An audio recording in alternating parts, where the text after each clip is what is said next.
Hello everyone, welcome to Biocurio. So ಇವತ್ತು ನಾವು kingdom fungi ಬಗ್ಗೆ ನೋಡೋಣ, ಜೊತೆಗೆ virus, viroid and lichens. So thus will complete the chapter biological classification. Okay, so ಕ್ಲಾಸಿಫಿಕೇಷನನ್ನು ನಾವು ನೋಡ್ತಾ ಇರೋದು, ನಾನು ನಿಮ್ಮ ಹತ್ರ ಜೀವಿಗಳನ್ನು ಕೊಟ್ಟಾಗ ಆ ಜೀವಿಗಳಲ್ಲಿ ನಾನು ಫಸ್ಟ್ ಜೀವ ಇದೆ ಅಂತ ಯಾವುದನ್ನು ಕನ್ಸಿಡರ್ ಮಾಡ್ತೀವಿ, ಬರೀ ಒಂದೇ ಒಂದು ಜೀವಕೋಶ ಇದ್ರೂ ಸಹ ನಾವು ಅದನ್ನು ಜೀವಿ ಅಂತಲೇ ಕನ್ಸಿಡರ್ ಮಾಡ್ತೀವಿ ಅಂತ ಅಂದ್ವಿ. ಸರಿ, ಇವುಗಳನ್ನೆಲ್ಲ ನಮ್ಮ ಕಣ್ಣಿಗೆ ಕಾಣದೇ ಇರೋ ಜೀವಿಗಳ ಬಗ್ಗೆ ನಾವು ಇಷ್ಟು ಹೊತ್ತು ಮಾತಾಡಿದ್ದಲ್ವ ಈ ಎಲ್ಲ ವಿಡಿಯೋಗಳಲ್ಲಿ. ಈಗ ಅವುಗಳನ್ನು ನಾವು ಮೊನೆರಾ, ಪ್ರೊಟಿಸ್ಟಾ ಗ್ರೂಪಿಗೆ ಹಾಕಿ ಮುಗಿಸಿದ್ವಿ. ಈಗ ನಮಗೆ ಕಣ್ಣಿಗೆ ಕಾಣುವಂಥ ಆರ್ಗ್ಯಾನಿಸಮ್ಸ್ ಅಂದರೆ ಮಲ್ಟಿ ಸೆಲ್ಯುಲರ್ ಆರ್ಗ್ಯಾನಿಸಮ್ಸ್ ಬಗ್ಗೆ ನಾವು ಮಾತಾಡೋದಕ್ಕೆ ಹೊರಡ್ತಾ ಇದ್ದೀವಿ. ಓಕೆ, ನಾವು ಮಲ್ಟಿ ಸೆಲ್ಯುಲರ್ ಅಂದ ತಕ್ಷಣ ನಮಗೆ ನೆನಪಾಗೋದು ಯಾವುದು, ನಮ್ಮ ಕಣ್ಣಿಗೆ ಕಾಣುವಂಥ ಜೀವಿಗಳು ಯಾವುದು, ನಿಮ್ಮ ಸುತ್ತಲೂ ಇರುವಂಥ ಜೀವಿಗಳೇ ಆಗಿರುತ್ತೆ. ಯಾವ್ಯಾವುದಪ್ಪ ಅದು? ಒಂದು ಪ್ರಾಣಿಗಳ ಬಗ್ಗೆ ನಾವು ಮಾತಾಡ್ತೀವಿ, ಪಕ್ಷಿಗಳ ಬಗ್ಗೆ ಮಾತಾಡ್ತೀವಿ, ಕ್ರಿಮಿ ಕೀಟಗಳ ಬಗ್ಗೆ ಮಾತಾಡ್ತೀವಿ, ಬಿಟ್ಟರೆ ಪ್ಲ್ಯಾಂಟ್ಸ್ ಅಲ್ವಾ, ಹುಲ್ಲು ಸಸ್ಯ ಎಲ್ಲದ್ರ ಬಗ್ಗೆನೂ ಮಾತಾಡ್ತೀವಿ. ಆದರೆ ಇಲ್ಲೊಂದು ವಿಶೇಷವಾದಂಥ ಜೀವ ಜಗತ್ತಿದೆ, ಅದನ್ನು ನಾವು ಫಂಗೈ ಅನ್ನುವಂಥ ಹೊಸ ಗ್ರೂಪಿಗೆ ಹಾಕಿದ್ವಿ. ಇದನ್ನು ನಾನು ಈ ಕಡೆ ಪ್ಲ್ಯಾಂಟ್ಸ್ ಗ್ರೂಪಿಗೂ ಹಾಕೋದಕ್ಕಾಗಲಿಲ್ಲ, ಈ ಕಡೆ ಆ್ಯನಿಮಲ್ ಗ್ರೂಪಿಗೆ ಹಾಕೋದಕ್ಕೂ ಆಗಲಿಲ್ಲ. ಏನಿದು ವಿಶೇಷತೆ ಇದ್ರದ್ದು? ಹಾಗಿದ್ರೆ ಸ್ಪೆಷಲ್ ಕ್ಯಾರೆಕ್ಟರ್ ಏನದು, ಯಾವ ಕಾರಣಕ್ಕಾಗಿ ಅದನ್ನು ಒಂದು ಸೆಪರೇಟ್ ಆದಂಥ ಕಿಂಗ್ಡಮ್ ಅಂಡರಲ್ಲಿ ನಾವು ಓದ್ತೀವಿ ಅನ್ನೋದನ್ನು ನೋಡೋಣ. So these fungi are eukaryotic. Eukaryotic ಅಂತಂದರೆ ಏನು? ಕಂಪಾರ್ಟ್ಮೆಂಟ್ ಇರುತ್ತೆ, ಪ್ರತಿ ಕಂಪಾರ್ಟ್ಮೆಂಟಲ್ಲೂ and the nucleus is well bounded nuclear structure ಇರುತ್ತೆ, ಜೊತೆಗೆ ಆರ್ಗಿನೆಲಿಸ್ ಪ್ರತಿ ಆರ್ಗಿನೆಲ್ಲಿನೂ ಕಂಪಾರ್ಟ್ಮೆಂಟ್ ಆಗಿ ಇರುತ್ತೆ ಒಂದು ಜೀವಕೋಶನ ನಾನು ನೋಡಿದ್ರೆ. So this is a eukaryotic one. Fungi ಅನ್ನೋದು ಯುಕ್ಯಾರಿಯೋಟಿಕ್. ಸರಿ, ಟ್ರೂ ಆದಂಥ ಟ್ರೂ ನ್ಯೂಕ್ಲಿಯಸ್. ಈಗ ದೇ ಆರ್ ಹೆಟೆರೋಟ್ರೋಫಿಕ್. ಅದ್ರದ್ದು ಆಹಾರ ಪದ್ಧತಿ ಹೇಗೆ ಅಂತ ನೋಡಿದ್ರೆ, ಅವು ಬೇರೆ ಜೀವಿಗಳ ಮೇಲೆ, ಹೆಟೆರೋ ಅಂತಂದರೆ ಬೇರೆ ಬೇರೆ ಜೀವಿಗಳ ಮೇಲೆ ಅವು ಡಿಪೆಂಡ್ ಆಗಿದೆ ಅಂತ ಆಯಿತು ಅವರ ಆಹಾರಕ್ಕೆ. ನೋಡಿ, ಪ್ರಾಣಿಗಳು ಸಹ ಬೇರೆ ಜೀವಿಗಳ ಮೇಲೆ ಡಿಪೆಂಡ್ ಆಗುತ್ತೆ ಆಹಾರಕ್ಕೆ. ಹಾಗಿದ್ರೆ ನಾನು ಇವುಗಳನ್ನು ಪ್ರಾಣಿಗಳು ಅಂತ ಕರಿಬಹುದಾ? ಇಲ್ಲ. There is a mentioning of non motile, ಅಂದರೆ ಇವು ಓಡಾಡೋದಕ್ಕೆ ಇವ್ರ ಹತ್ರ ಆಗೋದಿಲ್ಲ, ಒಂದು ಕಡೆಯಿಂದ ಇನ್ನೊಂದು ಕಡೆ ಹೋಗೋದಕ್ಕೆ ಆಗೋದಿಲ್ಲ. ಹಾಗಿದ್ರೆ ಸಸ್ಯಗಳಿಗೂ ಆ ರೀತಿ ಆಗೋದಿಲ್ಲ. ಹಾಗಿದ್ರೆ ನಾನು ಇದನ್ನು ಸಸ್ಯ ಅಂತ ಕರಿಬಹುದಾ? ಇಲ್ಲ. ಯಾಕೆ ಸಸ್ಯ ಅಂತ ಕರೆಯೋದಕ್ಕಾಗೋದಿಲ್ಲ? Because it is heterotrophic. Autotrophic ಆಗಿರುವಂಥದ್ದು ಇದೆ, but main thing is photosynthesis ಅದನ್ನು ಮಾಡ್ತಾ ಇಲ್ಲ. ಕ್ಲೋರೋಫಿಲ್ ಅನ್ನುವಂಥ ಸ್ಪೆಷಲ್ ಸ್ಟ್ರಕ್ಚರ್ ನನಗೆ ಸಸ್ಯದಲ್ಲಿ ಸಿಗುತ್ತೆ, ಬಟ್ ಅದು ಇಲ್ಲಿ ಸಿಗೋದಿಲ್ಲ. But at the major point is, ಹಾಗಿದ್ರೆ ಪ್ರಾಣಿಗಳಂತಲೇ ಕರಿಬೇಕಾ ಇದನ್ನು? ಇಲ್ಲ. ಯಾಕಂದರೆ ಎಲ್ಲೂ ನಡ್ಕೊಂಡು ಹೋಗೋದಕ್ಕೆ ಹೋಗ್ತಾ ಇಲ್ಲ, ಇದ್ದ ಕಡೆನೇ ಇರುತ್ತೆ. ಜೊತೆಗೆ ವಿಶೇಷವಾಗಿ ನಾವಿಲ್ಲಿ ಗ್ರೂಪಿಂಗ್ ಮಾಡೋವಾಗ ನಾನು ನಿಮಗೆ ಸೆಲ್ ವಾಲನ್ನು ನೋಡಿ ಈಸಿ ಆಗುತ್ತೆ ಅಂತ ಹೇಳಿದ್ದೆ, ನೆನಪಿದೆಯಾ? ಸೊ ಪ್ರತಿ ಸೆಲ್ ವಾಲು ತುಂಬ ಡಿಫ್ರೆಂಟ್ ಮಟೀರಿಯಲಿಂದ ಆದಾಗ ನಾನು ಅದನ್ನು ಡಿಫ್ರೆಂಟ್ ಗ್ರೂಪಿಗೆ ಸೇರಿಸ್ತಾ ಹೋಗ್ತೀನಿ. ಹಾಗಿದ್ರೆ ಇದರ ಸೆಲ್ ವಾಲ್ ಯಾವುದರಿಂದ ಆಗಿದೆ? ಕೈಟಿನ್ ಅನ್ನುವಂಥ ಮಟೀರಿಯಲಿಂದ ಆಗಿದೆ. ಸೊ ಈ ಕೈಟಿನ್ ನೋಡಿ, ಸೆಲ್ ವಾಲ್ ನಾನು ಹೇಳ್ತಾ ಇರೋದು.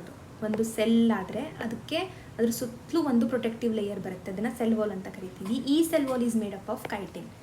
ಕೈಟಿನನ್ನು ನಾವು ಎಲ್ಲಿ ನೋಡ್ಬೋದು? ಹಾಗಿದ್ರೆ ಇದು ತುಂಬ ರಿಜಿಡ್ ಆದಂಥ, ತುಂಬ ಗಟ್ಟಿಯಾದಂಥ ಸ್ಟ್ರಕ್ಚರ್, ಆಯಿತಾ? ನೀವು ಏಡಿನ ನೋಡಿದ್ದೀರಾ? ಏಡಿಯ ಮೇಲ್ಮೈ ಹೆಂಗಿದೆ? ತುಂಬ ಗಟ್ಟಿಯಾಗಿರುತ್ತೆ ತಾನೇ? ಅದಾಗಿರೋದು ಸಹ ಕೈಟಿನಿಂದಲೇ. ಸೊ ಅದು ಪ್ರೊಟೆಕ್ಷನನ್ನು ಕೊಡ್ತಾ ಇರುತ್ತೆ. ಕೈಟಿನ್ ಜೊತೆಗೆ ಪಾಲಿಸ್ಯಾಕರೈಡನ್ನು ನಾವು ಹೇಳ್ತೀವಿ, ಆಯಿತಾ? And it is mostly multi cellular. ನೋಡಿ, ಇಲ್ಲಿ ಮೋಸ್ಟ್ಲಿ ಅಂತ ಹೇಳ್ತಿದ್ದಾರೆ. ಯಾಕೆ? ಇಲ್ಲಿ ನಮಗೆ ಈಸ್ಟ್ ಸಿಗುತ್ತೆ. ಈಸ್ಟ್ನ ಎಲ್ಲ ಫೀಚರ್ಸು ಸಹ ನಮ್ಮ ಫಂಗೈ ಜೊತೆನೇ ಮ್ಯಾಚ್ ಆಗುತ್ತೆ, but it is a unicellular organism. So we are considering it under fungi only, but it is a unicellular organism. ಇದೊಂದು ಎಕ್ಸೆಪ್ಷನ್. ಓಕೆ, ಸೊ ಇದನ್ನು ನೀವು ತುಂಬ ಚೆನ್ನಾಗಿ ನೆನ್ಪಿಟ್ಕೋಬೇಕು, because it is very important. And science is full of exception. Why? Because we are studying life itself. Science ಅಂತಂದರೆ ಏನು? ನಾವು science through ಏನನ್ನು ನೋಡೋದಕ್ಕೆ ಹೋಗ್ತಾ ಇದ್ದೀವಿ? ಲೈಫನ್ನು, ನಮ್ಮ ಸುತ್ತಲಿರುವಂಥ ಜೀವವನ್ನು, ಜೀವ ಜಗತ್ತನ್ನು ನೋಡ್ತಾ ಇದ್ದೀವಿ. ಜೀವಿಗಳಲ್ಲಿ ಅಥವಾ ಜಗತ್ತಿನಲ್ಲಿ ಯಾವುದಾದ್ರೂ ಹಿಂಗೆ ನಡೆಯುತ್ತೆ, ಹಿಂಗೆ ನಡೆಯೋದೇ ಇಲ್ಲ ಅನ್ನೋದಂಥದ್ದು ಇದೆಯಾ? ಇಲ್ಲ. It is full of uncertainty. ಯಾವಾಗ ಏನು ಬೇಕಾದರೂ ನಡಿಬೋದು, ಎಲ್ಲಿ ಏನು ಬೇಕಾದರೂ ಆಗ್ಬೋದು. So the same exception is applied in the science also, ಆಯಿತಾ? ನಾವು ಅವರ ರೀಪ್ರೊಡಕ್ಷನ್ ಮೆಥಡ್ ಕೂಡ ತುಂಬ ಡಿಫ್ರೆಂಟ್ ಆಗಿದೆ. ಮಕ್ಕಳ, ನಾನು ನಿಮಗೆ ಈ ಎಲ್ಲ ಜೀವಿಗಳನ್ನು ಒಟ್ಟರಾಶಿ ನಿಮ್ಮ ಟೇಬಲ್ ಮೇಲೆ ತಂದಿಟ್ಟೆ ಅಂತಂದರೆ, ಈಗ ಇದನ್ನು ಸಪ್ರೇಟಾಗಿ ಹೇಳಿ ಯಾವ್ಯಾವ ಕಿಂಗ್ಡಮಿಗೆ ಹಾಕ್ತೀರಿ ಅಂತ ಕೇಳಿದ್ರೆ, ನಾವು ಸಪ್ರೇಷನನ್ನು ಮಾಡೋದಕ್ಕೆ ಶುರು ಮಾಡಿದ್ವಿ. ಓಕೆ, ನೀವೇ ಸೈಂಟಿಸ್ಟ್ಸ್ ಆಗಿ ವಿಚಾರ ಮಾಡಿ. ಓಕೆ, ಯೂನಿಸೆಲ್ಯುಲರ್ ಒಂದೇ ಸೆಲ್ ಇರುವಂಥದ್ದನ್ನು ನಾನು ಸಪ್ರೇಟ್ ಮಾಡಿದೆ. ಯಾಕೆ? ಬೇಸ್ಡ್ ಆನ್ ಪ್ರೊಕ್ಯಾರಿಯೋಟೋ ಯೂಕ್ಯಾರಿಯೋಟೋ ಅನ್ನೋದ್ರ ಮೇಲೆ ಎರಡನ್ನ ಬೇರೆ ಬೇರೆ ಮಾಡಿ ಹತ್ತಾಕಿ ಅಂತ ಹೇಳಿದ್ವಿ. ಆಯಿತು, ಹಾಗಿದ್ರೆ ಈಗ ಮಲ್ಟಿಸೆಲ್ಯುಲರ್ ನನ್ನ ಕಣ್ಣಿಗೆ ಕಾಣೋದಿದೆ, ಆದರೆ ಅದನ್ನು ನಾನು ಪ್ಲ್ಯಾಂಟಿಗೆ ಹಾಕ್ಲೋ ಎನಿಮಲಿಗೆ ಹಾಕ್ಲೋ?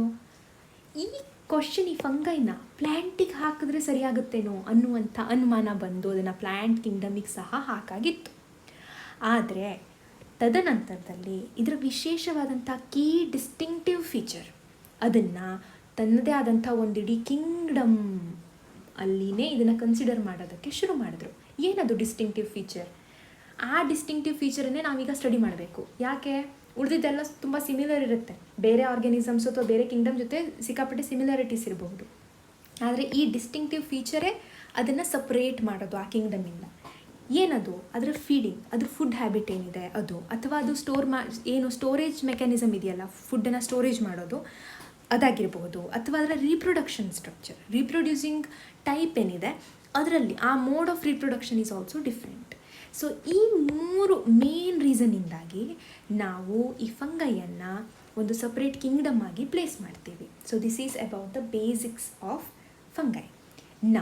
ಹಾಗಿದ್ರೆ ನಾನು ಫಂಗೈ ನೋಡೋದಕ್ಕೆ ಹೆಂಗಿರುತ್ತೆ? ಪ್ರಾಣಿಗಳ ಥರ ಇರುತ್ತೋ? ಇಲ್ಲ. ಪ್ಲ್ಯಾಂಟ್ಸ್ ಥರ ಇರುತ್ತಾ? ಇಲ್ಲ. ಆಯಿತು, ಒಂದೇ ಸೆಲ್ ಇದ್ಕೊಂಡು ಸೆಲ್ಲಲ್ಲೇ ಬೇರೆ ಬೇರೆ ಡಿಸೈನ್ ಆಗಿರುತ್ತಾ?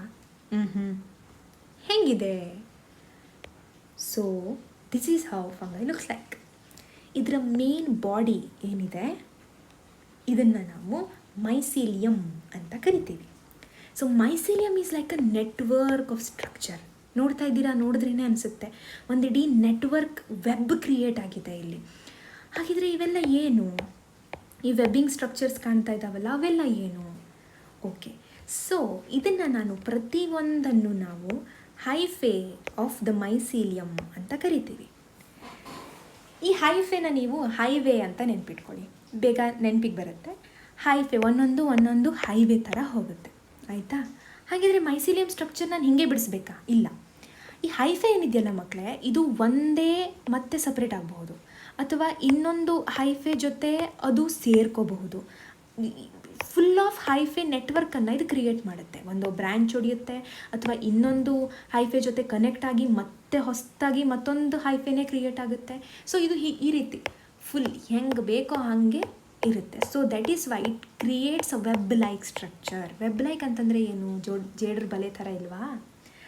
ಅದನ್ನೇ ವೆಬ್ ಅಂತ ಕರೆಯೋದು, ಬಲೆ ಥರ ಇದೆ ಅಂತ. ಸೊ ಇದ್ರದ್ದು ಫೀಚರ್ ಹೆಂಗಿದೆ ಅಂತ ನೋಡೋಣ. ಹಾಗಿದ್ರೆ ಝೂಮ್ ಹಾಕೋಣ, ಇದರ ಸೆಲ್ ಹೆಂಗಿದೆ ಸ್ಟ್ರಕ್ಚರ್ ನೋಡೋಣ. ಓಕೆ, ನಾವು ಏನಂದ್ವಿ? Cell wall is made up of chitin. Chitin ಕಾಣ್ತಾ ಇದೆಯಾ ನೋಡಿ?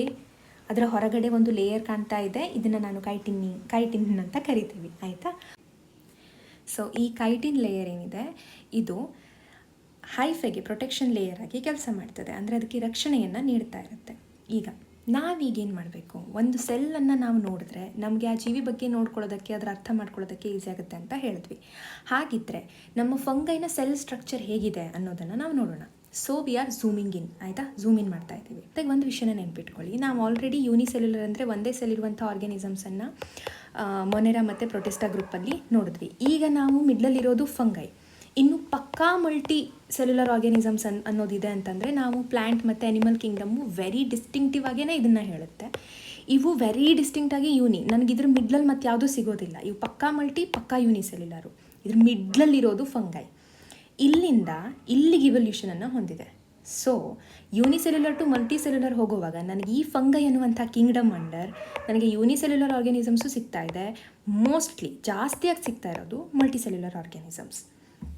ಹಾಗಾಗಿ ಇದರ ಸೆಲ್ ಸ್ಟ್ರಕ್ಚರಲ್ಲೂ ಕೂಡ ಒಂದು ವಿಶೇಷತೆ ಇದೆ, ಅದನ್ನು ಈಗ ನೋಡೋಣ. ಓಕೆ, ಸೊ ಇಲ್ಲಿ ನನಗೆ ಒಂದಕ್ಕಿಂತ ಜಾಸ್ತಿ ಸೆಲ್ಗಳು ಸಿಗುತ್ತೆ, ಜಾಸ್ತಿ ಜೀವಕೋಶಗಳು ಸಿಗ್ತಾ ಇದೆ. ಅಂದರೆ ನನಗೆ ಒಂದು ನ್ಯೂಕ್ಲಿಯಸ್, ಓಕೆ, ಒಂದು ಸೆಲ್ ಸಿಕ್ತು, ಇನ್ನೊಂದು ನ್ಯೂಕ್ಲಿಯಸ್, ಇನ್ನೊಂದು ಸೆಲ್ ಸಿಗ್ತಾ ಇದೆ, ಇನ್ನೊಂದು ಸೆಲ್ ಸಿಗ್ತಾ ಇದೆ. ಓಕೆ, ಆದರೆ ಏನಿದೆ ನೋಡಿ ವಿಶೇಷ, ಪ್ರತಿ ಸೆಲ್ಗಳೂ ಸಹ, ಪ್ರತಿಯೊಂದು ಜೀವಕೋಶಗಳು ಒಂದು ಸಪರೇಟ್ ಮಾಡುವಂಥ ಗೋಡೆಗಳಿಂದ ಸಪರೇಟ್ ಆಗಿದೆ. ಪ್ರತಿ ಸೆಲ್ಲನ್ನು ಒಂದು ಗೋಡೆ ಸಪರೇಟ್ ಮಾಡ್ತಾ ಇದೆ, ಅದು ಅದಕ್ಕೆ ಕಂಪಾರ್ಟ್ಮೆಂಟನ್ನು ಕೊಡ್ತಾ ಇದೆ, ಬಾಕ್ಸ್ ಲೇಯರ್ ಆಗಿ. ಈ ಸಪರೇಟ್ ಮಾಡುವಂಥ ಲೇಯರ್ ಏನಿದೆ ಅದನ್ನು ನಾವು ಸೆಪ್ಟೆ ಅಂತ ಕರಿತೀವಿ. ಸಪರೇಟ್ ಮಾಡೋರು ಯಾರು? ಸೆಪ್ಟೆ.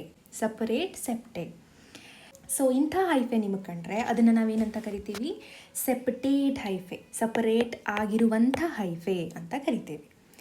ನಾವು ನಮಗೆ ಇನ್ನೊಂದು ರೀತಿಯಾದಂಥ ಹೈಫೆ ಸಿಗುತ್ತೆ. ಈ ಹೈಫೆ ಯಾವ ರೀತಿ ಅಂತಂದರೆ, ಸೆಲ್ಲನ್ನು ಹಾಗೆ ಹಾಕಿಬಿಟ್ಟಿದ್ದಾರೆ. ಸೆಲ್ಲಲ್ಲಿರುವಂಥ ಮಟೀರಿಯಲ್ಸ್ ಏನಿರುತ್ತೆ ಅಲ್ಲ, ನಮಗೆ ನ್ಯೂಕ್ಲಿಯಸ್ ಆಗಿರಬಹುದು ಅಥವಾ ಸೆಲ್ಯುಲಾರ್ ಸ್ಟ್ರಕ್ಚರ್ಸ್ ಸಿಗುವಂಥ ಯಾವುದೇ ಕಂಪೋನೆಂಟ್ಸ್ ಆಗಿರಬಹುದು, ಅದನ್ನು ಹಾಗೆ ಹಾಕಿಬಿಟ್ಟಿದ್ದಾರೆ. ಯಾವುದೇ ಸಪ್ರೇಟ್ ವಾಲ್ ಇಲ್ಲ. ಈ ಸೆಲ್ನಿಂದ ನೀವು ಈ ಸೆಲ್ಲನ್ನು ಸಪ್ರೇಟಾಗಿ ಹೇಳೋದಕ್ಕಾಗೋದಿಲ್ಲ. ಹುಯ್ ಅಂತ ಎಲ್ಲ ಒಟ್ಟಿಗೇನೆ ಇದೆ. ಇಂಥ ಸೆಲ್ಗಳನ್ನು ನಾವೇನಂತ ಕರಿತೀವಿ? ಕೊಯಿನೋಸೈಟಿಕ್ hyphae.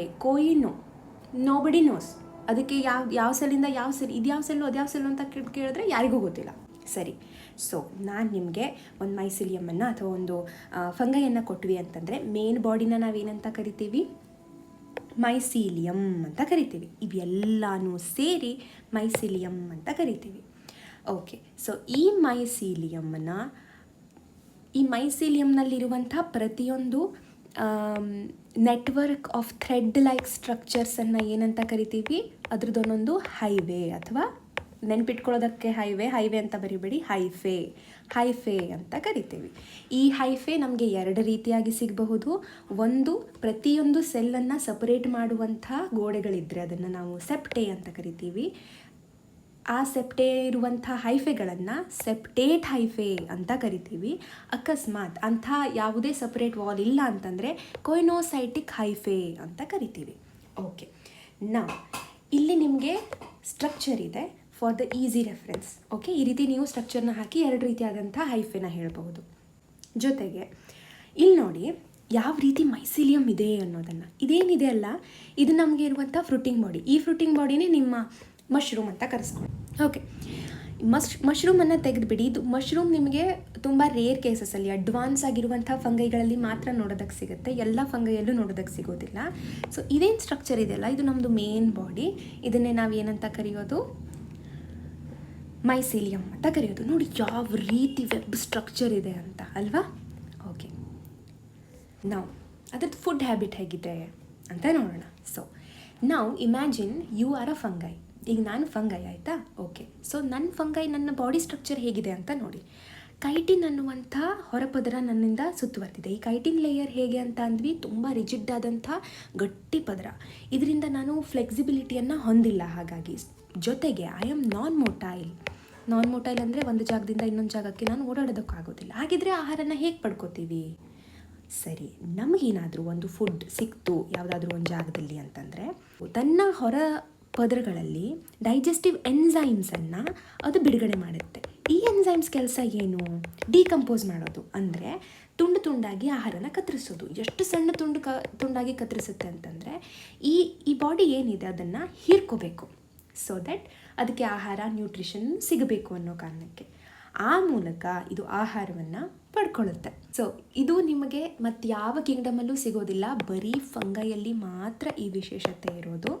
How is it's food habit, ಅದಕ್ಕೆ ನಾವು ಇದನ್ನು ರೆಫರ್ ಮಾಡ್ತೀವಿ. ಓಕೆ, ಯಾವುದೇ ವಿಶೇಷತೆ ಇದ್ರೂ ನಾವು ಅದನ್ನು ಓದಬೇಕಾಗತ್ತೆ. ಇದರ ವಿಶೇಷತೆ ನೋಡಿ, ಡೈಜೆಸ್ಟಿವ್ ಸಿಸ್ಟಮ್ ಇದರ ದೇಹದ ಹೊರಗಡೆ ಇದೆ. ಯಾವ ಮೂಲಕ? ತನ್ನ ಕೆಮಿಕಲ್ಸನ್ನು, ಡೈಜೆಸ್ಟಿವ್ ಎನ್ಸೈಮ್ಸನ್ನು ದೇಹದ ಹೊರಗಡೆ ಬಿಡುಗಡೆ ಮಾಡಿ ಚೆನ್ನಾಗಿ ಅದನ್ನು ತುಂಡು ಮಾಡಿ ಹೀರ್ಕೊಂಡು ಬಿಡುತ್ತೆ ಅದರ ಸತ್ವವನ್ನು. ಸರಿ, ಹಾಗಿದ್ದರೆ ಯಾವೆಲ್ಲ ರೀತಿಯಾದಂಥ ಆಹಾರನ ಇದು ಊಟ ಮಾಡುತ್ತೆ? ಓಕೆ, ಇದ್ರ ಊಟಕ್ಕೆ ಯಾವ್ಯಾವ ಡಿಶಸ್ಸು ಇದಕ್ಕೆ ಇಷ್ಟನಪ್ಪ ಅಂತ ಕೇಳಿದ್ರೆ, ಯಾವುದೇ ಸತ್ತೋಗಿರುವಂಥ ಆರ್ಗ್ಯಾನಿಸಮ್ಸ್ ಮೇಲೂ ಇದು ಉಟ್ಕೊಂಡು ಬಿಡುತ್ತೆ. ಅದನ್ನು ನಾವೇನಂತ ಕರಿತೀವಿ? ಸ್ಯಾಪ್ರೋಫೈಟಿಕ್ ಅಂತ. ಸತ್ತೋಗಿರೋದು ಸ್ಯಾಪ್ರೋಫೈಟಿಕ್. ಓಕೆ, ನೀವೀಗ ಯಾವುದಾದ್ರೂ ಜೀವಂತವಾಗಿರೋದನ್ನಾದರೂ ಕೊಡಿ, ಅದು ತಿನ್ನತ್ತೆ. ಅಂದರೆ ಏನರ್ಥ? ಇದು ನೋಡಿ, ಇದು ಜೀವಂತವಾಗಿದ್ದಂಥ ಒಂದು ಕೀಟ. ಈ ಕೀಟದ ಮೇಲೆ ಫಂಗೈ ಅಟ್ಯಾಕ್ ಮಾಡಿ ಅದರಿಂದ ಆಹಾರನ ಹೀರ್ಕೊಂಡು ಇದು ಬೆಳೆದಿದೆ. ಸೊ ಇದನ್ನು ಏನಂತೀವಿ? ಬೇರೆಯವ್ರ ಮೇಲೆ. ಅಂದರೆ ಬೇರೆಯವರು, ಆಯಿತಾ? ಪ್ಯಾರಾಸಿಟಿಕ್ ಹೈಫೆ, ಬೇರೆಯವ್ರ ಮೇಲೆ ಸಿಟ್ಟಾಗಿದೆ ಹೈಫೆ. ಬೇರೆಯವ್ರ ಮೇಲೆ ಸಿಟ್ಟಾಗಿದೆ. ಈ ಬೇರೆಯವ್ರು ಹೇಗಿದ್ದಾರೆ? ಜೀವಂತವಾಗಿದ್ದರು, ಈಗ ಜೀವಂತವಾಗಿಲ್ಲ, ಆಯಿತಾ? ಹೀರ್ಕೊಂಡು ಅದು ಸಾಯಿಸ್ಬಿಡುತ್ತೆ. ಸೊ ಪ್ಯಾರಾಸೈಟಿಕ್ ಫುಡ್ಡನ್ನು ತಗೊಳ್ಳುತ್ತೆ. ಇನ್ನು ಸಿಂಬಯೋಟಿಕ್ ಅಂತಂದರೆ ಏನು? ಸಿಂಬಯೋಸಿಸ್ ಅಂತ ಕರಿತೀವಿ. ಅಂದರೆ ಒಬ್ರಿಗೊಬ್ರು ಹೊಂದಾಣಿಕೆ ಮಾಡಿಕೊಂಡು ಅಂತ. ಯಾವ ರೀತಿ ಹೊಂದಾಣಿಕೆ? ಯಾವ ರೀತಿ ಬ್ಯಾಲೆನ್ಸ್ ಮಾಡುತ್ತೆ? ಇಲ್ಲಿ ನೋಡಿ, ಒಂದು ಪ್ಲ್ಯಾಂಟ್ ಇದೆ. ಈ ಪ್ಲ್ಯಾಂಟಿನ ರೂಟ್ಸ್ಗಳಲ್ಲಿ ಫಂಗೈಗಳು ಅಟ್ಯಾಕ್ ಆಗಿದೆ. ಫಂಗೈ ಏನು ಮಾಡ್ತಾ ಇದೆ ಇದಕ್ಕೆ ಅಂತಂದರೆ, ನಮ್ಮ ಮಣ್ಣಿನಲ್ಲಿರುವಂಥ ನೀರಾಗಿರಬಹುದು, ಮಿನರಲ್ ಇರಬಹುದು, ಸತ್ವಗಳಿರಬಹುದು, ಅವುಗಳನ್ನು ಡಿಕಂಪೋಸ್ ಮಾಡಿ, ಇದು ಹೆಂಗಿದ್ರು ಇದು ಡೈಜೆಸ್ಟಿವ್ ಸಿಸ್ಟಮ್ ನೋಡ್ವಲ್ವ ನಾವು, ಆ ಮೂಲಕ ಇದಕ್ಕೆ ಆಹಾರನ ಪಡ್ಕೊಳ್ಳೋದಕ್ಕೆ ಸಹಾಯ ಮಾಡುತ್ತೆ. ಫಂಗೈಗೆ ಈ ಪ್ಲ್ಯಾಂಟ್ ಶೆಲ್ಟರನ್ನು ಕೊಡ್ತು, ಉಳ್ಕೊಳ್ಳೋದಕ್ಕೆ ಜಾಗನ ಕೊಡ್ತು. ಜೊತೆಗೆ ಯಾರಿವರು? ಆಟೋಟ್ರೋಫ್ಸ್ ಅಲ್ವಾ ಪ್ಲ್ಯಾಂಟ್ಸು, ತಮ್ಮ ಆಹಾರನ ತಾವೇ ತಯಾರಿಸ್ಕೊಳ್ಳುತ್ತೆ. ಸರಿ, ನಿನಗೆ ನಾನು ಆಹಾರ ಕೊಡ್ತೀನಿ, ರೆಡಿಮೇಡ್ ಫುಡ್. ಓಕೆ, ನೀನು ಆಹಾರಕ್ಕೆ ಏನೇನೆಲ್ಲ ನ್ಯೂಟ್ರಿಷನ್ಸ್ ಬೇಕು ಅದನ್ನು ಕೊಡು. ಆ ಮೂಲಕ ಇಬ್ಬರು ಜೊತೆಗೆ ಉಳಿಯೋದಕ್ಕೆ ಹೆಲ್ಪ್ ಆಗುತ್ತೆ.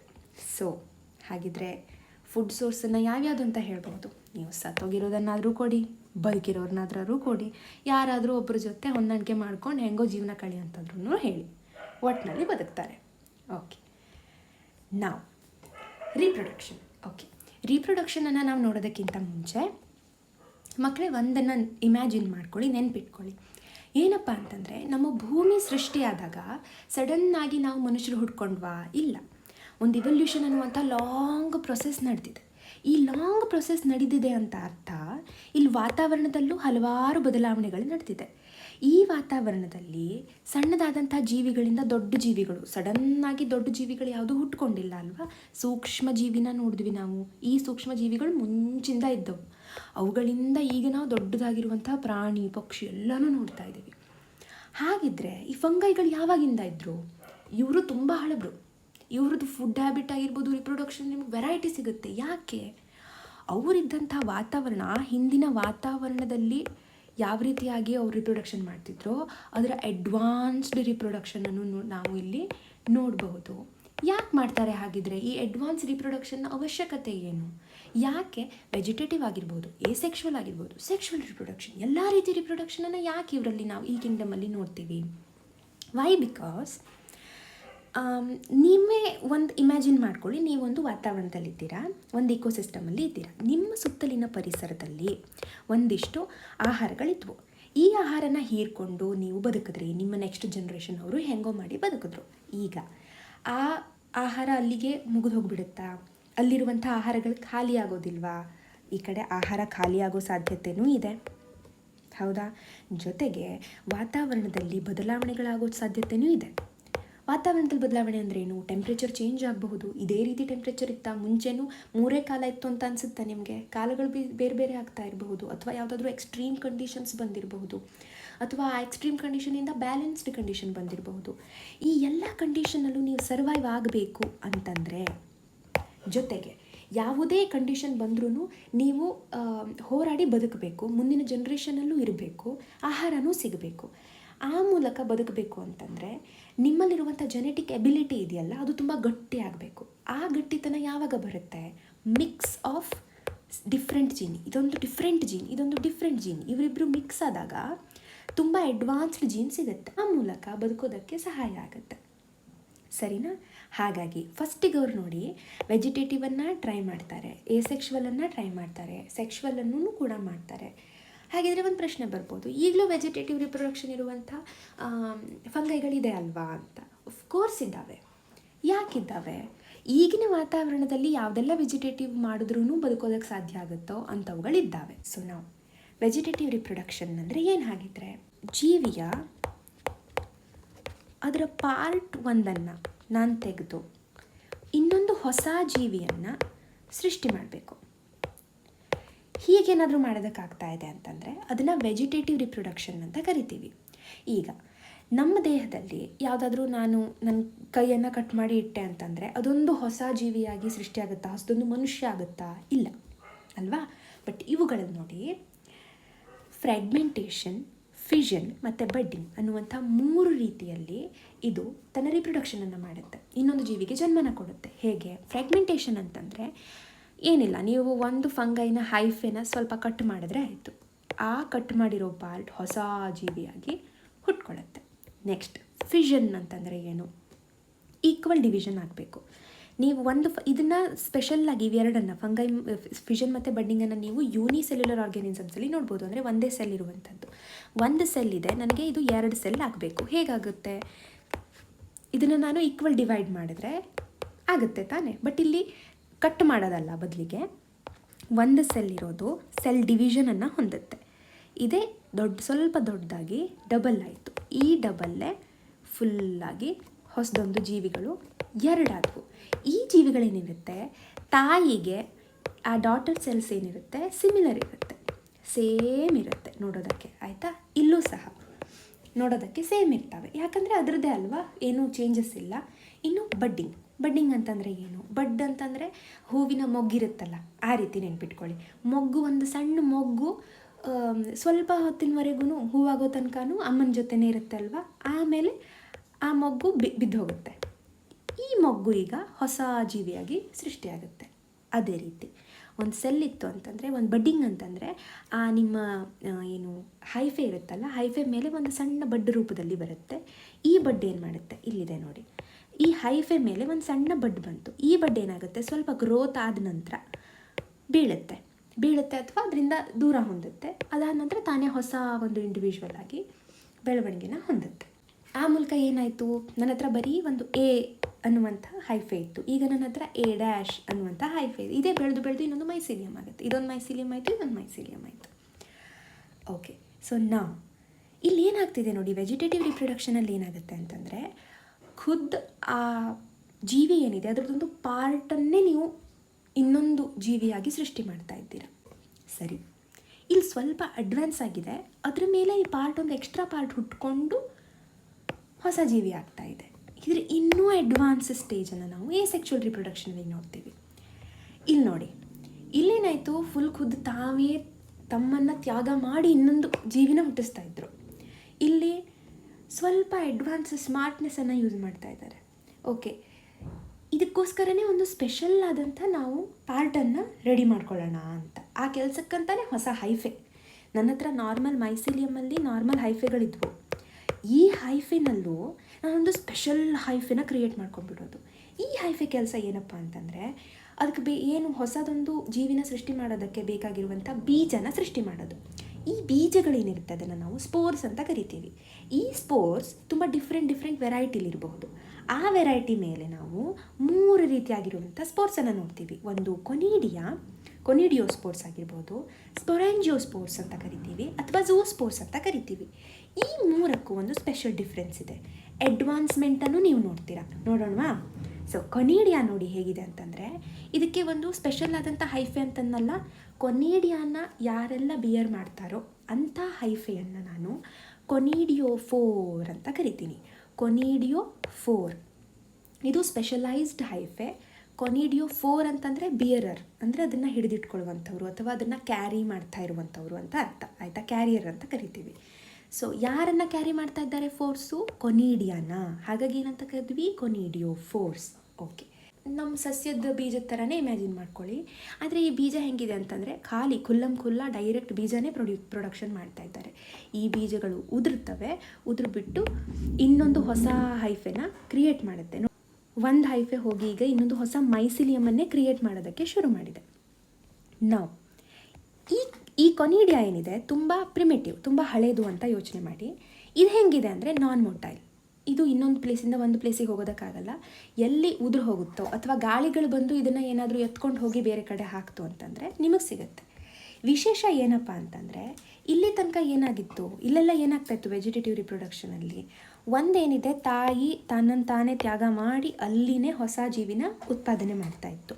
ನಾವೇನಂದ್ವಿ, ಅಡ್ವಾನ್ಸ್ಮೆಂಟನ್ನು ಯಾಕೆ ಹೊಂದುತ್ತೀವಿ ನಾವು? ನಮ್ಮ ವಾತಾವರಣದಲ್ಲಿ ಆಹಾರ ಏನಾದರೂ ಕಡಿಮೆ ಆಯಿತು ಅಂತಂದರೆ, ಅಥವಾ ನನಗೆ ಇನ್ನೂ ಜಾಸ್ತಿ ನ್ಯೂಟ್ರಿಷನ್ ಇರುವಂಥ ಜಾಗಕ್ಕೆ ಹೋಗಬೇಕು, ವಾತಾವರಣ ಇನ್ನೂ ಚೆನ್ನಾಗಿರುವಂಥ ಜಾಗಕ್ಕೆ ಹೋಗಬೇಕು. ಹೇಗೆ ಹೋಗುತ್ತೆ? ನಾನಲ್ಲಿದ್ದರೆ ನನ್ನ ನೆಕ್ಸ್ಟ್ ಜನ್ರೇಷನ್ ಹೋಗಬೇಕು. ಹೇಗೆ ಹೋಗ್ಸೋಣ? ಹಾಗಿದ್ರೆ ಹಾರಿಸ್ಬಿಡೋದು. ಹೆಂಗೆ ಹಾರ್ಸೋಕ್ಕೆ ಸಾಧ್ಯ ಆಗುತ್ತೆ? ಅದಕ್ಕಾಗಿಯೇ ಈ ಸ್ಪೆಷಲ್ ಆದಂಥ ಸ್ಟ್ರಕ್ಚರ್, ಈ ಸ್ಪೆಷಲ್ ಆದಂಥ ಬೀಜಗಳು. ಈ ಬೀಜ ಹಗುರವಾಗಿರುತ್ತಾ, ಗಾಳಿ ಏನಾದರೂ ಬಂತಂದ್ರೂ ಹಾರು ಹೋಗುತ್ತೆ, ದೂರದಲ್ಲಿರುವಂಥ ಜಾಗಕ್ಕೆ ಹೋಗುತ್ತೆ. ಆ ಮೂಲಕ ಸರ್ವೈವ್ ಆಗ್ಬೋದು ನಾವು.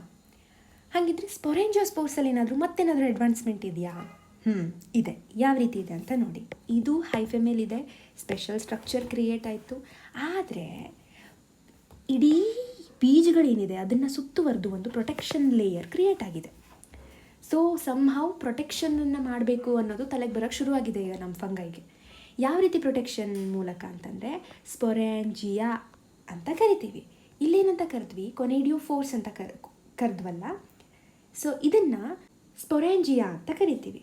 ಓಕೆ, ಇದ್ರ ಒಳಗಡೆ ಇರುವಂಥ ಬೀಜಗಳನ್ನು ಸ್ಪೊರೆಂಜಿಯೋಸ್ಪೋರ್ಸ್ ಅಂತ ಕರಿತೀವಿ. ಏನಿಲ್ಲ, ಸ್ಪೋರ್ಸ್ ಅನ್ನುವಂಥ ವರ್ಡನ್ನು ಆ್ಯಡ್ ಮಾಡಿದ್ರೆ ಆಯಿತು.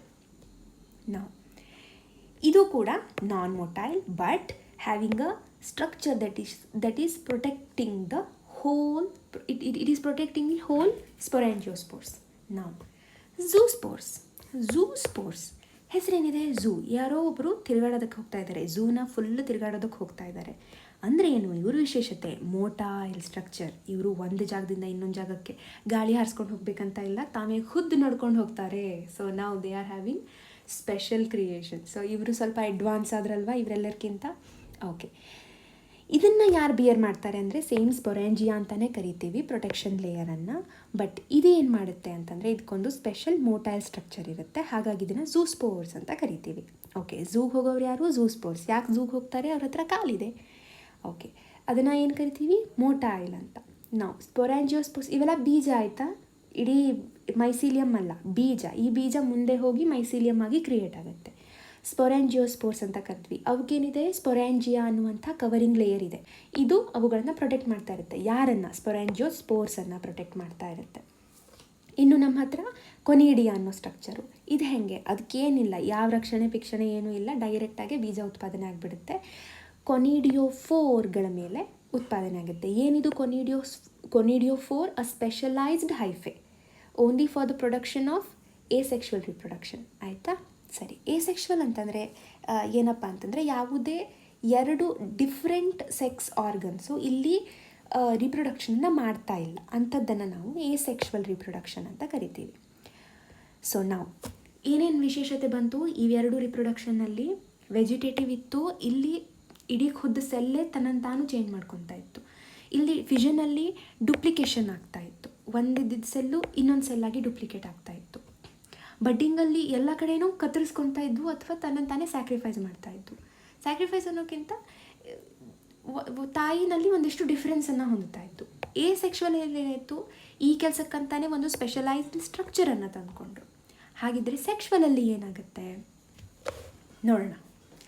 ಇಲ್ಲಿ ನಾವು ಯಾವುದೇ ಮೇಲ್ ಅಥವಾ ಫೀಮೇಲ್ ಅನ್ನುವಂಥ ಆರ್ಗನ್ ಅಂತ ಕರೆಯೋದಿಲ್ಲ, ಮೇಲ್ ಅಥವಾ ಫೀಮೇಲ್ ಗ್ಯಾಮಿಟ್ಸ್ ಅಂತ ಕರೆಯೋದಿಲ್ಲ. ಬದಲಿಗೆ ಪ್ಲಸ್ ಮತ್ತು ಮೈನಸ್ ಅಂತ ಇಂಡಿಕೇಟ್ ಮಾಡ್ತೀವಿ. ಯಾಕಂದರೆ ಫಂಗೈಯಲ್ಲಿ ಫೀಮೇಲ್ ಮೇಲ್ ಅಂತ ಏನೂ ಇಲ್ಲ ಡಿಫ್ರೆನ್ಸಸ್. ಆಯಿತಾ? ಓಕೆ, ಸೊ ಏನಾಗುತ್ತೆ ನೋಡಿ, ಈ ಒಂದು ಹೈಫೆ ಇನ್ನೊಂದು ಹೈಫೆ, ಇವು ಎರಡು ಹೈಫೆಗಳ ನಡುವೆ ಈ ಎರಡು ಹೈಫೆಯಲ್ಲಿ ಸ್ಪೆಷಲೈಸೇಷನ್ ಇರಬೇಕು. ಯಾವ ರೀತಿ ಸ್ಪೆಷಲೈಸೇಷನ್ ಅಂತಂದರೆ ಅದಕ್ಕೆ ಕಂಪ್ಯಾಟಿಬಲ್ ಅಂತ ಅನ್ನಿಸ್ಬೇಕು. ಆ ಹೈಫೆ ರಿಪ್ರೊಡಕ್ಷನನ್ನು ಮಾಡುವಂಥ ಕೆಪಾಸಿಟಿನ ಹೊಂದಿರಬೇಕು. ಆ ಮೂಲಕ ಇವು ಎರಡು ಫ್ಯೂಸ್ ಆಗ್ತವೆ. ಫ್ಯೂಸ್ ಆಗೋದಂದ್ರೇನು? ಕೂಡ್ಕೊಳ್ತವೆ. ಈ ಕೂಡ್ಕೊಂಡಾದಮೇಲೆ ಏನಾಗುತ್ತೆ, ಅಲ್ಲಿ ಒಂದು ರಿಪ್ರೊಡಕ್ಷನಿಂದ ಒಂದು ಝೈಗೋಟ್ ಕ್ರಿಯೇಟ್ ಆಗುತ್ತೆ, ಅದರದ್ದೊಂದು ಸಣ್ಣ ಮರಿ ಕ್ರಿಯೇಟ್ ಆಗುತ್ತೆ. ಇದು ನೆಕ್ಸ್ಟ್ ಒಂದು ಬೀಜ ಆಗಿ, ಈ ಬೀಜ ಹೋಗಿ ಮುಂದೆ ಮೈಸೀಲಿಯಮ್ ಆಗಿ ಬೆಳ್ಕೊಳ್ಳುತ್ತೆ. ಈ ಹಂತದಲ್ಲಿನೇ ಇದೇನು ಈ ಸ್ಟೇಜಲ್ಲಿ ಇರುತ್ತಲ್ವ, ಜಸ್ಟ್ ಫ್ಯೂಸ್ ಆಗಿರುವಂಥ ಸ್ಟೇಜಲ್ಲಿ ನಮಗೆ ಫ್ರೂಟಿಂಗ್ ಬಾಡಿನೂ ಸಿಗಬಹುದು. ಈ ಫ್ರೂಟಿಂಗ್ ಬಾಡಿ ಅಂತಂದರೆ ಏನು? ಯಾವ ರೀತಿ ಕೊನಿಡಿಯಾದಿಂದ ನಾವು ಇನ್ನೂ ಮೋಟೈಲ್ಗೆ ಹೋದ್ವಲ್ಲ, ಝೂಸ್ಪೋರ್ಸ್ ಹೆಂಗೆ ಸ್ಪೆಷಲೈಸ್ ಸ್ಟ್ರಕ್ಚರ್ ಬಂತು, ವೆಜಿಟೇಟಿವಿಂದ ನಾವು ಎಸೆಕ್ಷುವಲ್ಲಿಗೆ ಹೋದಾಗ ಯಾಕೆ ಬಂತು? ನಾನು ದೂರದವರೆಗೂ ಹೋಗಬೇಕು, ಬೇರೆ ಬೇರೆ ಜಾಗಕ್ಕೆ ಹೋಗಬೇಕು ಅಲ್ವಾ, ಸರ್ವೈವಲ್ ಸಲುವಾಗಿ. ನಾನೀಗ ಬೇರೆ ಜಾಗಕ್ಕೆ ಹೋಗಬೇಕು ಅಂತಂದರೆ ನಾನು ಸ್ವಲ್ಪ ಮಣ್ಣಲ್ಲೇ ಇರೋದಲ್ಲ. ಮೈಸೀಲಿಯಮ್ ಸಾಧಾರಣವಾಗಿ ನಿಮಗೆ ಮಣ್ಣು ಪದರದಲ್ಲಿ ಮೇಲ್ಮೈಯಲ್ಲಿ, ಇದು ಮಣ್ಣು ಅಂತಂದರೆ ಮಣ್ಣಿನ ಮೇಲ್ಮೈಯಲ್ಲೇ ನನಗೆ ಮೈಸೀಲಿಯಮ್ಸ್ ಸಿಗುತ್ತೆ. ನನಗೆ ಇಲ್ಲಷ್ಟೇ ಅಲ್ಲ, ಅಥವಾ ಕೆಳಗಡೆ ಸಿಗುತ್ತೆ ಮೈಸೀಲಿಯಮ್ ಸ್ಟ್ರಕ್ಚರ್.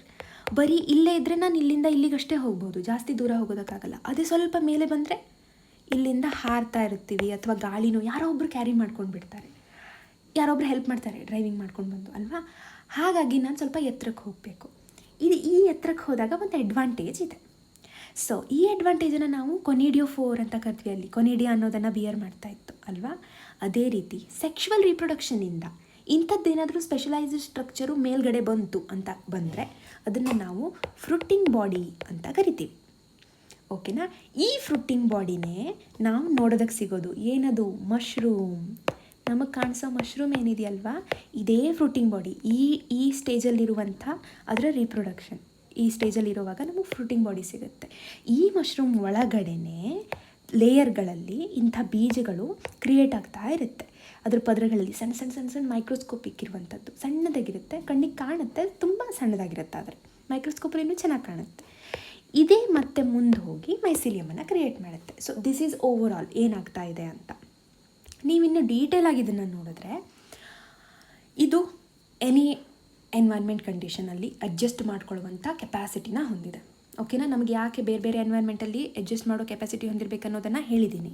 ಸೊ ಹಾಗಿದ್ರೆ ಸೆಕ್ಷುವಲ್ ರಿಪ್ರೊಡಕ್ಷನ್ನಿಂದ ಕ್ರಿಯೇಟ್ ಆಗಿರುವಂಥ ಸ್ಪೋರ್ಸ್ಗಳನ್ನು ಏನಂತ ಕರೀತಾರೆ? ಸ್ಪೋರ್ಸ್, ಆಸ್ಕೋಸ್ಪೋರ್ಸ್, ಬೆಸಿಡಿಯೋಸ್ಪೋರ್ಸ್, 3 ರೀತಿ ಹೆಸರಲ್ಲಿ ಕರೀತಾ ಇದ್ದಾರೆ. ಯಾಕೆ ಕರೀತಾರೆ, ಹೆಂಗೆ ಕರೀತಾರೆ ಅನ್ನೋದನ್ನು ಆಮೇಲೆ ನೋಡೋಣ. ಮೊದಲಿಗೆ ಈ ಸೆಕ್ಷುವಲ್ ರಿಪ್ರೊಡಕ್ಷನ್ ಹಾಗಿದ್ರೆ ನಾನು ಹೇಳಿದ್ನಲ್ವ ಹಂತಗಳಲ್ಲಾಗತ್ತಂತ. ಏನಾಗ್ತಾ ಇದೆ ಹಂತ ಅಂದರೆ, ಇದು ಫ್ಯೂಸ್ ಆಯಿತು ಅಂತ ಅಂದ್ವಿ. ಏನು ಫ್ಯೂಸ್ ಆದಮೇಲೆ ಏನಾಗುತ್ತೆ? ಫ್ಯೂಸ್ ಅಂತಂದರೆ ಏನಾಗ್ತಾ ಇದೆ? ನಾನು ಸೆಲ್ ಲೆವೆಲಿಗೆ ಹೋಗೋಣ.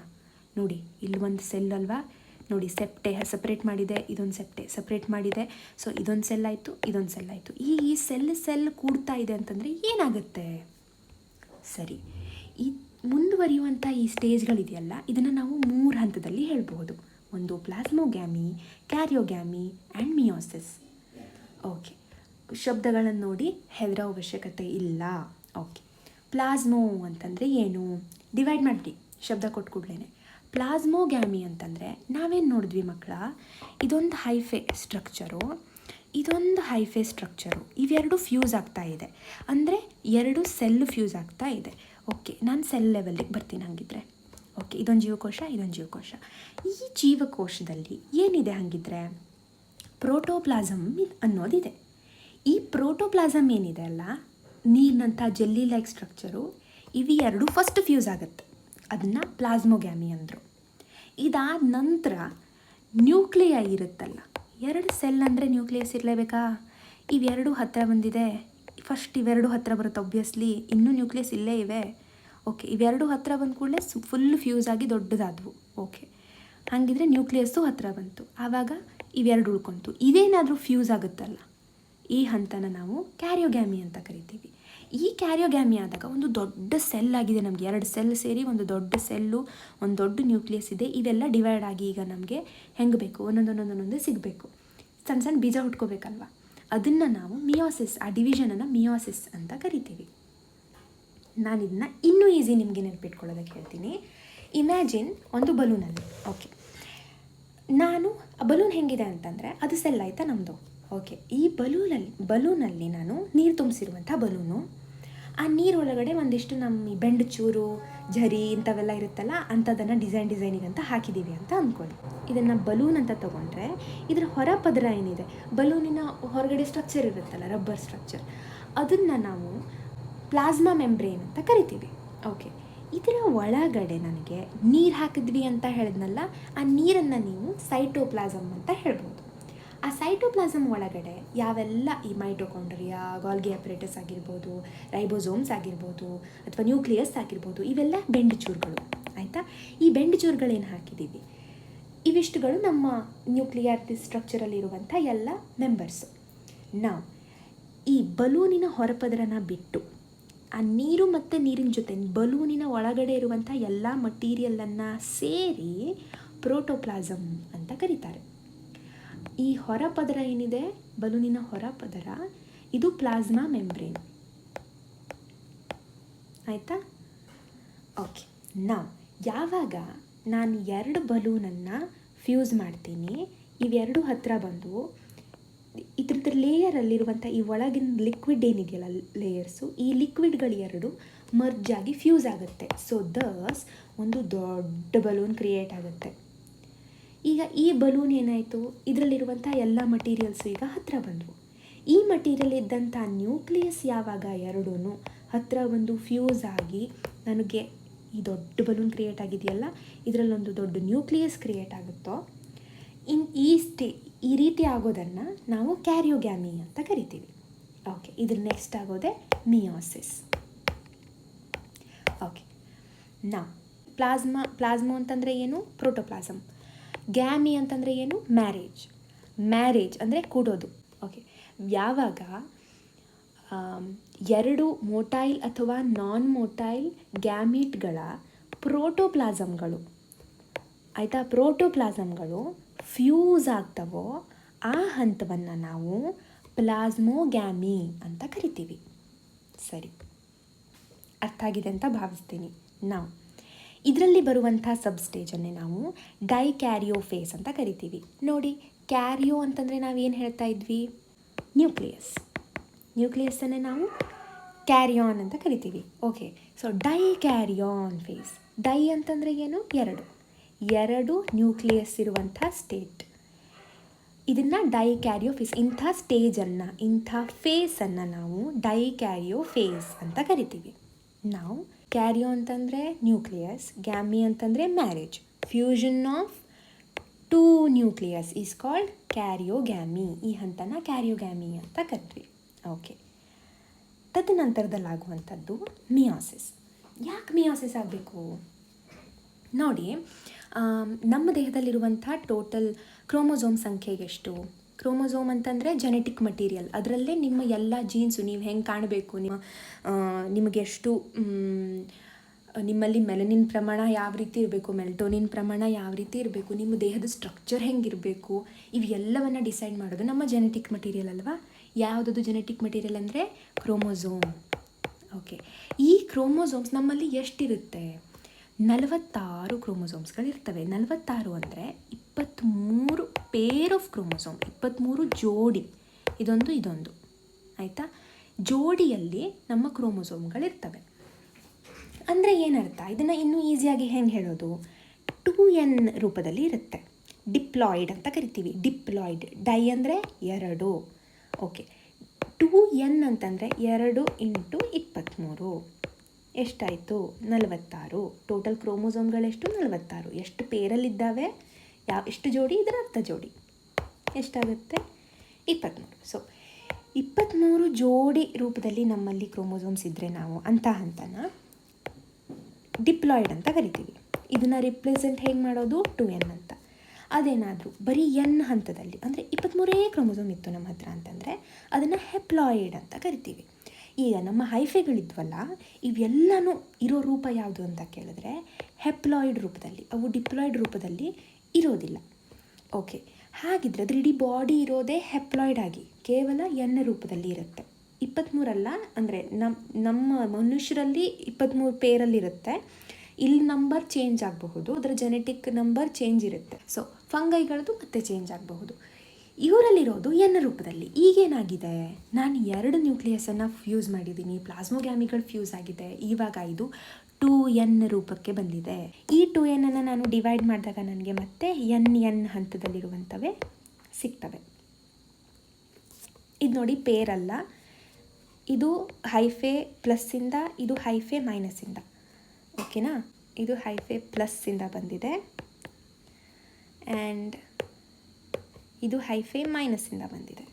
ಓಕೆನಾ? ಇವೆರಡೂ ಇರುತ್ತೆ. ಅಪ್ಪ ಅಮ್ಮಂದು 2 ಸೇರಿ. ಇದು ನೋಡಿ, ಜೆನೆಟಿಕ್ ಜೀನ್ಸ್ ಈಗ ಏನಾಯಿತು? ಬರೀ ಹಸಿರಿಲ್ಲ, ಅದ್ರ ಹತ್ರ ಕೆಂಪದು ಇದೆ, ಬರೀ ಕೆಂಪಿಲ್ಲ ಹಸಿರು ಇದೆ. ಸೊ ಮಿಕ್ಸಪ್ ಆಗಿ ಇನ್ನೂ ಜಾಸ್ತಿಯಾಗಿ ಇದಕ್ಕೆ ಅಡ್ವಾಂಟೇಜನ್ನು ಕೊಡುತ್ತೆ. ಆ ಮೂಲಕ ಸರ್ವೈವನ್ನು ತುಂಬ ಚೆನ್ನಾಗಿ ಆಗಬಹುದು. ಸೊ ನಾವೀಗ ರೆಫರ್ ಮಾಡಿದ್ದು ಇಡೀ ಇದರ ಹಂತದಲ್ಲಿ ಒಂದು ಸ್ಪೋರ್ ಇತ್ತು. ಆ ಸ್ಪೋರು ಬೆಳವಣಿಗೆಯಾಗಿ ಹೈಫೆಗಳಾಗುತ್ತೆ. ಈ 2 ಡಿಫ್ರೆಂಟ್ ಹೈಫೆಗಳು ಕೂಡಿ ಸೇರಿ ಅದು ಕಂಪ್ಯಾಟಿಬಲ್ ಅಂತ ಅನ್ನಿಸ್ಬೇಕು. ಆವಾಗ ಅದು ಫ್ಯೂಸ್ ಆಗುತ್ತೆ. ಈ ಹಂತದಲ್ಲಿ ಹಾಗಿದ್ರೆ ಏನಾಗ್ತಾ ಇದೆ ಅನ್ನೋದನ್ನು ನಾವಿಲ್ಲಿ ನೋಡಿದ್ವಿ. ಅದನ್ನು 3 ಹಂತದಲ್ಲಿ ನಡೆಯುತ್ತೆ ಅಂತ ಹೇಳಿದ್ವಿ. ಯಾವ್ಯಾವ ಹಂತಗಳು? ಇನ್ನೊಂದು ಸತಿ ನನ್ನ ಜೊತೆ ಹೇಳಿ.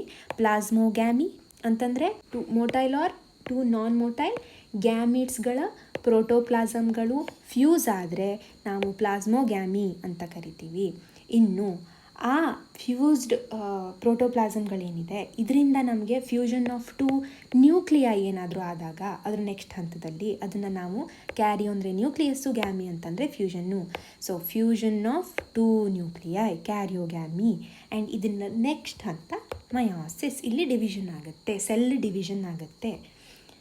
ಈ ಸೆಲ್ ಏನಿದೆ, ಈ ಒಂದಿಡೀ ಸೆಲ್ಲು ಡಿವಿಷನ್ ಆಗುತ್ತೆ. ಡಿವಿಷನ್ ಆಗಿ ನಿಮಗೆ ಎನ್ ಸಿಗುತ್ತೆ. ನಾವು ಈ ಸ್ಪೋರ್ಟ್ಸ್ಗಳು ಯಾವ ರೀತಿ ಇರಬಹುದು? This sports might be sports ಆಗಿರಬಹುದು. ಆಸ್ಕೋಸ್ಪೋರ್ಸ್ ಆಗಿರಬಹುದು ಅಥವಾ ಬೆಸಿಡಿಯೋಸ್ಪೋರ್ಸ್ ಆಗಿರಬಹುದು. ಊಗೋನಿಯಂ ಅನ್ನುವಂಥ ಸ್ಟ್ರಕ್ಚರ್ ಏನಾದರೂ ಸ್ಪೋರ್ಸನ್ನು ಕ್ಯಾರಿ ಮಾಡ್ತಾ ಇದೆ ಅಂದರೆ ನಾವು ಅದನ್ನು ಊಸ್ಪೋರ್ಸ್ ಅಂತ ಕರಿತೀವಿ. ಇದು ಕ್ಯಾರಿ ಮಾಡೋದೆಲ್ಲ ಏನು ಊಸ್ಪೋರ್ಸನ್ನು ಕ್ಯಾರಿ ಮಾಡ್ತಾ ಇರುತ್ತೆ. ಇನ್ನು ಆಸ್ಕೋಸ್ಪೋರ್ಸ್ ಸ್ಯಾಕ್ ಅಂತ ಕರಿತೀವಿ. ಸ್ಯಾಕ್ ಲೈಕ್ ಸ್ಟ್ರಕ್ಚರ್ ಅಂತ ಕರಿತೀವಿ. ಸ್ಯಾಕ್ ಅಂತಂದರೆ ಈ ರೀತಿಯಾಗಿ, ಆಯಿತಾ? ಹಾಂ, ಇಂಥದ್ದೇನಾದರೂ ಸ್ಪೋರ್ಸನ್ನು ಕ್ಯಾರಿ ಮಾಡ್ತಾ ಇದೆ ಅಂತಂದರೆ ನಾವು ಅದನ್ನು ಆಸ್ಕೋಸ್ಪೋರ್ಸ್ ಅಂತ ಕರಿತೀವಿ. ಸ್ಯಾಕನ್ನು ಹೊಂದಿರುವಂಥದ್ದು ಆಸ್ಕೋಸ್ಪೋರ್ಸ್ ಅಂತ ಕರಿತೀವಿ. ಅಂಥ ಸ್ಪೋರ್ಸ್ಗಳಿಗೆ ಇದು ಯಾವಾಗಲೂ 4 ಅಥವಾ 8ರಲ್ಲೇ ಇರುತ್ತೆ ಸ್ಪೋರ್ಗಳ ನಂಬರ್, ಆಯಿತಾ? ಇನ್ನು ಬೆಸಿಡಿಯೋಸ್ಪೋರ್ಸ್. ಸೊ ಇದನ್ನು ಯಾರು ಬಿಯರ್ ಮಾಡ್ತಾರೆ? ಬೆಸಿಡಿಯಮ್ ಅನ್ನುವಂಥದ್ದು ಇದನ್ನು ಬಿಯರ್ ಮಾಡ್ತಾ ಇರುತ್ತೆ. ಈ ಬೆಸಿಡಿಯಮ್ ನೋಡೋದಕ್ಕೆ ಕ್ರೌನ್ ರೂಪದಲ್ಲಿರುತ್ತೆ. ಅದರ ಮೇಲ್ಗಡೆ ಬೆಸಿಡಿಯೋಸ್ಪೋರ್ಸು ಉತ್ಪಾದನೆ ಆಗುತ್ತೆ. 4 ಬೆಸಿಡಿಯೋಸ್ಪೋರ್ಸ್ ಇಟ್ಸ್ ಎಡ್ಜಸ್. ಓಕೆ, ಸೊ ನೋಡಿ ಆಸ್ಕೋಸ್ಪೋರ್ಸ್ನಲ್ಲಿ ಹೇಗಿದೆ ಅಂತ. ಇಲ್ಲಿ 8 ಅಥವಾ 4 ಇರುತ್ತೆ. ಇಲ್ಲಿ 4 ಬೆಸಿಡಿಯೋ ಸ್ಪೋರ್ಸ್ ಕ್ರಿಯೇಟ್ ಆಗುತ್ತೆ. ಇದರ ಸ್ಟ್ರಕ್ಚರ್ ಈ ರೀತಿ ಇದೆ. ಆಸ್ಕೋಸ್ಪೋರ್ಸ್ ಸ್ಟ್ರಕ್ಚರ್ ಈ ರೀತಿ ಇದೆ. ಊಸ್ಪೋರ್ಸ್ ಏನಿಲ್ಲ, ಗೋಲ್ವಾಗಿರುತ್ತೆ. ಸೊ ಅಲ್ಲಿಗೆ ರೀಪ್ರೊಡಕ್ಷನ್ ಇನ್ ಫಂಗೈ ಕಂಪ್ಲೀಟ್ ಆಯಿತು. ನೋಡಿದ್ವಲ್ಲ ಎಷ್ಟು ವಿಧವಾಗಿ ಇದು ನಡೀತಾ ಇತ್ತು ಇದರಲ್ಲಿ ಸೆಕ್ಷುವಲ್ ರೀಪ್ರೊಡಕ್ಷನ್ ಅಂತ. ದೀಸ್ ಆರ್ ಬೇಸಿಕ್ಸ್ ಮಕ್ಕಳ. ನಮಗೀಗ ಆಲ್ರೆಡಿ ಏನೇನನ್ನು ನೋಡಿದ್ವಿ ನಾವು, ಏನು ಇದರಲ್ಲಿರುವಂಥ ವಿಶೇಷತೆಗಳು, ಫಂಗೈಯಲ್ಲಿ ಮಾತ್ರ ನಮಗೆ ಸಿಗುವಂಥ ವಿಶೇಷವಾದಂಥ ಮೇನ್ ಪಾಯಿಂಟ್ಸನ್ನು ನೋಡಿದ್ವಿ. ಈ ಜನರಲ್ ಪಾಯಿಂಟ್ ಮೂಲಕ ನೀವಿನ್ನೂ ಅದ್ರ ವೆರೈಟಿ ಯಾವ್ಯಾವ ಟೈಪ್ಸ್ ಇದೆ ಅನ್ನೋದನ್ನು ನೀವೇ ಓದಿದ್ರೂ ನಿಮ್ಗೆ ಅರ್ಥ ಆಗುತ್ತೆ. ನಾನು ಹೇಳಬೇಕಂತ ಇಲ್ಲ, ಆಯಿತಾ? ಸೊ ನಾನು ಏನು ಹೇಳಬೇಕಾಯ್ತು ಹಾಗಿದ್ರೆ, ಇದರ ರಿಪ್ರೊಡಕ್ಷನ್ ಯಾವ ರೀತಿ ಆಗ್ತಾ ಇದೆ, ವೆಜಿಟೇಟಿವ್ ಆಗ್ತಾ ಇದ್ದರೆ ಯಾವ್ಯಾವ ಟೈಪು, ಎಸೆಕ್ಷುವಲ್ ಆದರೆ ಯಾವ ಟೈಪನ್ನು ಮಾಡುತ್ತೆ, ಸೆಕ್ಷುವಲ್ ಆದರೆ ಯಾವ ಟೈಪು. ಇನ್ನೊಂದು ಫುಡ್ ಹ್ಯಾಬಿಟ್ ಯಾಕೆ ಹೇಳ್ತೀನಿ, 3 ಟೈಪಲ್ಲಿದೆ. 3 ಟೈಪ್ ಯಾವುದಾದ್ರೂ ಮಾಡುತ್ತಾ, ಅಥವಾ 2 ಟೈಪ್ ಯಾವುದಾದ್ರೂ ಮಾಡುತ್ತಾ, ಅಥವಾ ಒಂದೇ ಟೈಪಲ್ಲಿ ಯಾವುದಾದ್ರೂ ಇದೆಯಾ, ಅಂಥ ಫಂಗೈಗಳು ಯಾವ್ಯಾವುದು ಅಂತ ಹುಡ್ಕೋದು. ಇನ್ನು ನೆಕ್ಸ್ಟು ಇದರ ಸ್ಟ್ರಕ್ಚರ್ ಹೆಂಗಿದೆ ಅಂತ ಹೇಳಬೇಕು ನಾನು. ಸ್ಟ್ರಕ್ಚರ್ ಯಾಕೆ ಹೇಳಬೇಕು? ಅದು ಯಾಕಂದರೆ ನಮ್ಮ ಹತ್ರ ಸೆಪ್ಟೇಟು ಇದೆ, ಕೊಯ್ನೋಸೈಟಿಕ್ಕು ಇದೆ. ಕೊಯ್ನೋಸೈಟಿಕ್ ಅಂತಲೂ ಹೇಳ್ಬೋದು ನೀವು, ಅಥವಾ ಏಸೆಪ್ಟೇಟ್ ಅಂತಲೂ ಹೇಳಬಹುದು, ಹೈಫೆ ಅಂತ. ಓಕೆನಾ? ಸೊ ನಾವು ಏನೇನನ್ನು ಹೇಳ್ತೀವಿ, ಒಂದಿಡೀ ಫಂಗೈಯನ್ನು ಕೊಟ್ಟರೆ ಅದ್ರ ಟೈಪ್ಸಲ್ಲಿ ಏನೇನಿದೆ ಅಂತ, ಅದ್ರ ಸ್ಟ್ರಕ್ಚರ್ ಹೇಗಿದೆ ಅನ್ನೋದನ್ನು ನಾವು ಹೇಳಬೇಕು. ಫುಡ್ ಹ್ಯಾಬಿಟ್ ಹೇಗಿದೆ 3ರಲ್ಲಿ ಅಂತ ಹೇಳಬೇಕು. ಆಮೇಲೆ ರೀಪ್ರೊಡಕ್ಷನ್ ಯಾವ ರೀತಿ ಮಾಡ್ತಾ ಇದೆ ಅನ್ನೋದನ್ನು ಹೇಳಬೇಕು. Okay, now let us come to the types of fungi. Okay, ಒಂದಿಡೀ ಕಿಂಗ್ಡಮ್ ಅಂತ ಅಂದ್ವಿ. ಯಾಕೆ ಹಾಗಿದ್ರೆ ಅದ್ರ ಬೇಸ್ ಮೇಲೆ ನಾವು ಮತ್ತೆ ಟೈಪ್ಸನ್ನು ಯಾಕೆ ಓದುತ್ತೀವಿ? ಈಗ ಆಲ್ರೆಡಿ ಅದ್ರದ್ದು ಇರುವಂಥ ಫುಡ್ ಹ್ಯಾಬಿಟ್ ಎಲ್ಲ ನೋಡಿದ್ವಲ್ಲ, ಮತ್ತೆ ಯಾಕೆ ನೋಡ್ತೀವಿ? ಓಕೆ, ಈಗ ಎನಿಮಲ್ ಕಿಂಗ್ಡಮನ್ನು ವಿಚಾರ ಮಾಡಿ. ಇಲ್ಲಿ ಒಂದಿಷ್ಟು ಜಿಂಕೆನೂ ಇದೆ, ಆಮೇಲೆ ಹುಲಿ ಇದೆ, ಆಮೇಲೆ ಮನುಷ್ಯರಿದ್ದಾರೆ. ಇವರೆಲ್ಲರೂ ಪ್ರಾಣಿಗಳು. ಈ ಪ್ರಾಣಿಗಳಲ್ಲಿ ನಾವು ಯಾಕೆ ಮತ್ತೆ ಟೈಪ್ಸನ್ನು ಓದಬೇಕು? ಆಫ್ಕೋರ್ಸ್ ಹುಲಿಗೂ ಮತ್ತು ಜಿಂಕೆಗೂ ಮತ್ತು ಮನುಷ್ಯಂಗೂ ಡಿಫ್ರೆನ್ಸ್ ಇಲ್ವಾ? ಸೊ ಇದನ್ನು ನೋಡೋದಕ್ಕೆ ನಾವಿಲ್ಲಿ ಮೇಜರಾಗಿ 4 ವಿಧಗಳನ್ನು ನೋಡ್ತೀವಿ ಫಂಗೈಗಳಲ್ಲಿ. ಸೊ ಯಾವುದ್ರ ಬೇಸ್ ಮೇಲೆ ಹೇಳ್ತೀವಿ ಹಾಗಿದ್ರೆ? ಇದರ ಮೈಸೀಲಿಯಂ ಸ್ಟ್ರಕ್ಚರನ್ನು, ಮಾರ್ಫಾಲಜಿ ಅಂತಂದರೆ ಹೊರಗಡೆ ನೋಡೋದಕ್ಕೆ ಹೆಂಗೆ ಕಾಣ್ತಾ ಇದ್ದಾರೆ, ಮಾರ್ಫೋ ಅಂದರೆ ನೋಡೋದಕ್ಕೆ ಹೆಂಗೆ ಕಾಣ್ತಾ ಇದ್ದಾರೆ ಅಂತ. ಮೈಸೀಲಿಯಮ್ಮನ್ನು ಸ್ಟ್ರಕ್ಚರ್ ಬೇಸ್ ಮೇಲೆ ಹೇಳ್ತೀವಿ. ಸ್ಪೋರ್ ಫಾರ್ಮೇಷನ್ ಯಾವ ರೀತಿ ಮಾಡ್ತಾರೆ, ಇನ್ನು ಫ್ರೂಟಿಂಗ್ ಬಾಡಿ ಹೆಂಗಿದೆ ಅನ್ನೋದ್ರ ಬೇಸ್ ಮೇಲೆ ನಾವು ಡಿಫ್ರೆಂಟ್ ಕ್ಲಾಸಸ್ಸನ್ನು ಮಾಡ್ತೀವಿ. ಸೊ ದಟ್ ಈಸಿ ಅಂಡರ್ಸ್ಟ್ಯಾಂಡ್ ಆಗಬೇಕು ಅಂತ. ಯಾಕಂದರೆ ಈಗ ಜಿಂಕೆ ಸಸ್ಯಾಹಾರಿ, ಇನ್ನು ಹುಲಿ ಕಾರ್ನಿವೋರಸ್ಸು, ಅದು ಮಾಂಸಾಹಾರಿ. ಅದೇ ಮನುಷ್ಯ ಮಿಶ್ರಾಹಾರಿ. ಎಲ್ಲರದ್ದು ಆಹಾರದ ರೂಪ ಬದಲಾವಣೆಗಳಿದೆಯಾ? ಹಾಗಿದ್ರೆ ಇದ್ರ ಒಂದೊಂದೇ ಟೈಪ್ಸ್ ಯಾವ್ಯಾವುದು ಅಂತ ನೋಡ್ತಾ ಹೋಗೋಣ.